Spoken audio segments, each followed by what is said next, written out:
এই কালকে বাজি কেনা হয়েছে। হ্যাঁ, কালকের অনেক রকমের বাজি কিনেছি। আর মা এগুলো এখন দিচ্ছে রোদে, বাজি রোদে দেওয়া সব হচ্ছে বাজি এখন। অবশ্য আমি চিনি না, দোকানদার বললো দিদি এইগুলো ভালো হবে, এইগুলো নতুন। এই তো এগুলো চটপটে বাজি, ওইগুলো হ্যাঁ? চটপটে বলে এগুলো।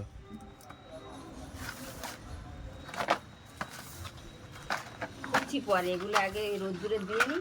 চটপটে আছে, ফুলঝুরি আছে, এখন বড় হয়ে গেছে, সেল আছে, এইটাই রকেট আছে, যথেষ্ট। আর তুবড়ি আছে। খুলে দাও। ছোটবেলায় প্রচুর বাজি ফাটাতো। ছিঁড়ে ফেললে? এই পিন মারা সব। কোথায় পিন মারা? এই দেখ, না আটা মারা। এই টেপ দেখ। মারা মনে হয়। হ্যাঁ, এই তো টেপ মারা।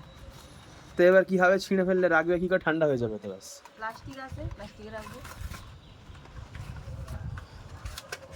তুবড়িগুলো কি করে বল? তুবড়িগুলো কি এ থাকে, বাক্স থাকে? তুবড়ি তো সব খোলাই বিক্রি হয়। চটপটে অনেক কটা কেনা হয়েছে। আর এইটা কি রে? তুবড়ি সেল ওটা বের করতে হবে না। এটা থাকবে? হ্যাঁ, দিই না, রোদ্দুরে দিই না। বের করতে পারবে? তুমি ছিঁড়ে ফেলবে আবার। এটা প্লাস্টিকে তো রেখে দাও, আমি করে দেবো। জমকালো করতে পারবে।